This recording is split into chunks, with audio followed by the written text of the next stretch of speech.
గడిచిన 5 ఏళ్లలో నిర్మాణ రంగంలో విప్లవాత్మకమైనటువంటి మార్పులు వచ్చాయి. ప్రాథమిక విక్రయాలతో పాటుగా ఇంటికి సంబంధించినటువంటి రేట్లు పెరిగి ఇప్పుడు వృద్ధి రేటు భారీగా నమోదవుతున్నటువంటి నేపథ్యంలో ఈ 5 ఏళ్లలో నిర్మాణ రంగంలో ఎటువంటి మార్పులు వచ్చాయి అనేది మనం విశ్లేషణ చేసుకునేటువంటి ప్రయత్నం అయితే చేద్దాం. నిర్మాణ రంగంలో అలాగే రియల్ ఎస్టేట్ రంగంలో సుదీర్ఘమైనటువంటి అనుభవం కలిగినటువంటి ప్రముఖ real estate expert Nandi Rameshwar Rao గారు మనతో ఉన్నారు. ఆయనతో మాట్లాడదాం. రామేశ్వరరావు గారు నమస్తే అండి. నమస్తే అండి. రామేశ్వరరావు గారు, నిర్మాణ రంగంలో గడిచిన 5 ఏళ్లలో నిజంగా చాలా మార్పులు అయితే వచ్చాయి. అందులో భాగంగానే ప్రాథమిక విక్రయాలతో పాటుగా ఇంటికి సంబంధించినటువంటి రేట్లు అలాగే వృద్ధి రేటు కూడా భారీగా నమోదైంది, భారీగా పెరిగింది. ఏంటి ఈ 5 ఏళ్లలో నిర్మాణ రంగంలో ఎటువంటి మార్పులు వచ్చాయంటే ఏం చెప్తారు? ఇది చాలా కాంప్లికేటెడ్ క్వశ్చన్ కృష్ణ గారు, ఎందుకంటే అనాలిసిస్ చేసి చెప్పాలి. బట్ నాకున్న కొద్దిపాటి అనుభవంతో చెప్తాను. ఈ మధ్యకాలంలోనే సీఎం రేవంత్ రెడ్డి గారు 7 నెలల తర్వాత 8వ నెలలో బిల్డర్స్ అసోసియేషన్ కలిశారు. రేవంత్ రెడ్డి గారు బిల్డర్స్కి బ్లాంక్ చెక్ లాగా ఇచ్చారు వరాలు. ఏమన్నారంటే, మనం హైదరాబాద్ని కానీ తెలంగాణ కానీ ఎలా డెవలప్ చేయాలంటే బ్రాండ్ హైదరాబాద్ అనేది సృష్టించాలి. బ్రాండ్ హైదరాబాద్ అంటే ఇప్పుడు మార్కెట్లో మీరు ఎక్కడ ప్రపంచంలో ఏ కంట్రీకి వెళ్ళినా హోటల్లో మెనూ తీసుకుంటే హైదరాబాద్ బిర్యానీ అని ఉంటుంది. మిగతా ఏ గుజరాతీ బిర్యానీ, ఢిల్లీ బిర్యానీ ఉంటుంది, హైదరాబాద్ బిర్యానీ అంటే ఎంత ఫేమస్నో చెప్తున్నాను. అట్లా మన రియల్ ఎస్టేట్ రంగంలో కూడా మన హైదరాబాద్ ఎంత ఫేమస్ అంటే ఇన్ఫ్రాస్ట్రక్చర్ చాలా పెట్టిన పేరు మనం. సో బిల్డర్స్ అందరూ కలిపి ఈ 7 నెలలు సంక్షోభంలో ఉన్నారు. ఎందుకంటే రేవంత్ రెడ్డి గారు ఏ ఏరియా మీద ఫోకస్ చేస్తారు, ఎక్కడ ఫోకస్ చేస్తారు అనే డౌట్ మన మీటింగ్లో క్లారిఫై అయిపోయింది. ఆయన ఏమన్నారంటే, కొన్ని మీ ప్రాబ్లమ్స్ ఏంటో అన్నీ మీరు వర్కౌట్ చేయండి, మీరు అందరూ కలిసి వర్కౌట్ చేసి ఒక ప్రపోజల్ ఇవ్వండి, నేను దానికి సానుకూలంగా ఉన్నాను, ఆలోచించి మన డెసిషన్ తీసుకున్నాం. అయితే మీరు ప్లాన్ చేసేటప్పుడు మీరు డెఫినెట్గా మీ బెనిఫిట్తో పాటు ఇన్వెస్టర్స్ బెనిఫిట్ తోటి గవర్నమెంట్ కూడా బెనిఫిట్ ఉండాలి. Win win situation for all, ఆ విధంగా చేయండి అన్నారు. నిర్మాణ రంగంలో వచ్చిన మార్పుల గురించి క్రెడా ఏం చెప్తుంది? క్రెడా అనేది మొన్న జరిగిన అంతకుముందు అసలు క్రెడా జరిగేది కాదు, తర్వాత సంవత్సరానికి ఒకసారి జరిగేది. ఇప్పుడు సంవత్సరానికి చాలా మొన్న 3 ప్లేస్లు కొంపల్లి, నాగోల్ అండ్ హైటెక్స్ హెచ్ఎస్ఎస్ ఎగ్జిబిషన్లో చాలా మంచి రెస్పాన్స్ వచ్చింది. వాళ్ళు showcasing of the product first time అంత బాగా పెద్ద పెద్ద ప్లేసులు తీసుకొని మా దగ్గర ఉన్న మన ప్రోడక్ట్ని షోకేస్ చేశారు. అయితే క్రెడా ప్రకారం ఏంటంటే అనాలిసిస్, మన మ్యాట్రిక్స్ అనే కంపెనీ దాన్ని అనాలిసిస్ చేసి ఇచ్చారు.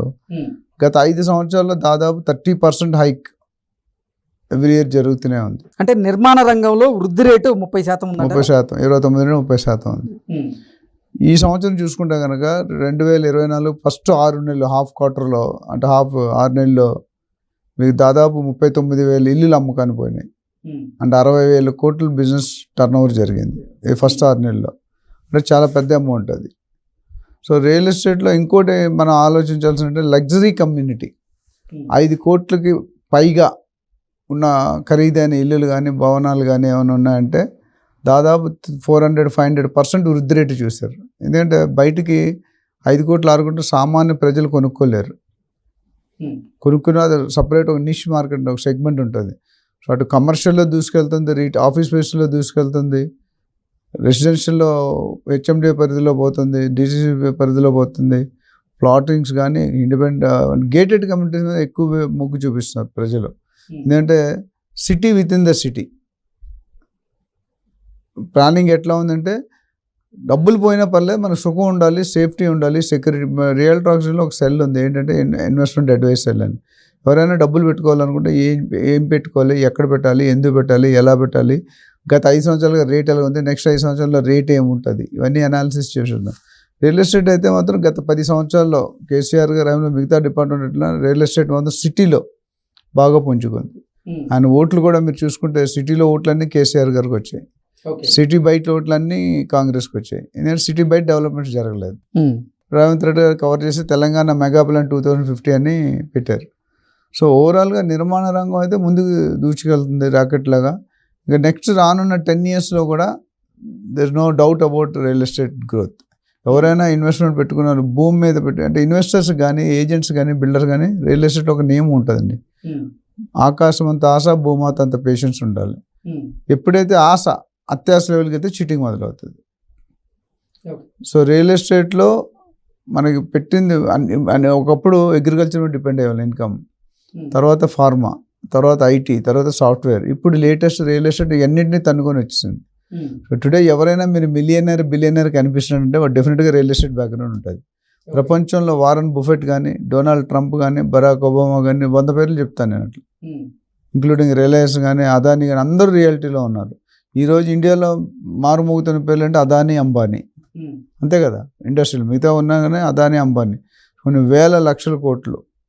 సో రియల్ ఎస్టేట్ గ్రోత్ మాత్రం చాలా స్టడీగా పడిపోయి 2008లో 7-8లో ఒకసారి బబుల్ బర్స్ట్ అయింది.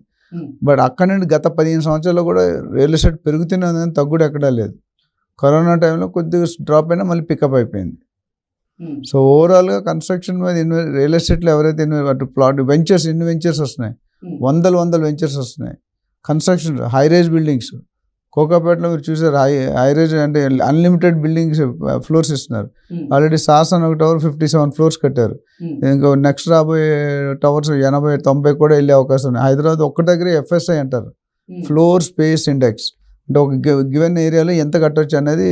మిగతా స్టేట్స్లో లిమిటేషన్ ఉంది. మనకు ఒకప్పుడు 30 ఫ్లోర్స్ ఉంటుంది. ల్యాండ్ కోయిల్స్ ఫస్ట్ వచ్చింది 30 ఫ్లోర్స్ది, తర్వాత ఇది 40, 50, 60 పెరుగుతూ పోయింది.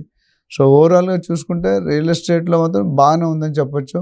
ఈ ఎలక్షన్ ముందు కొద్ది ఇటు అటు ఆనవాయితీగా డ్రాప్ అనేది 10-15%. ఏపీ చాలామంది అడుగుతున్నారు, మీరు కూడా అడిగారు, ఏపీ పెరుగుతుంది కాబట్టి తెలంగాణలో రియల్ ఎస్టేట్ డమాల్ అవుతుంది. ఏం పెరగదండి, ఎందుకంటే ఏం డమాల్ అవుతుంది, ఎందుకంటే Telangana is already in fast swing. And ఇప్పుడు రేవంత్ రెడ్డి గారు వచ్చిన తర్వాత కూడా RRR కానీ, నేషనల్ హైవే స్టేటస్ కానీ, అటు green city, mega city, future city, net zero city అని కొత్తగా 4 సిటీ డిక్లేర్ చేశారు.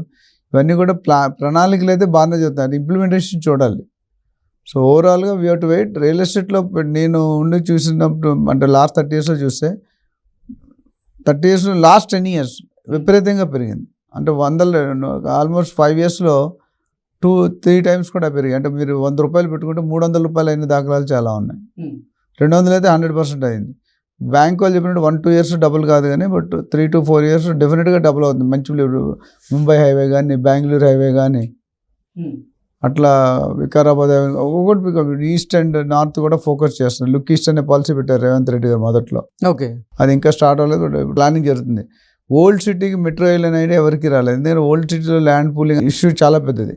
ల్యాండ్ పూలింగ్ చేయడం చాలా కష్టం. బట్ అట్లానే ఇప్పుడు ముచ్చర్ల, కందుకూరు వాటికి మెట్రో ఎక్స్టెండ్ చేస్తున్నారు. International cricket stadium, gold city, sports city, health city, skill university, AI city, ఇవన్నీ కూడా ఒక దగ్గరే ప్లాన్ చేస్తున్నారు 13,100 ఎకరాల్లో. ఇవన్నీ వస్తే కనుక ఎక్కడికో వెళ్ళిపోతాం real estate. Okay sir, thank you so much.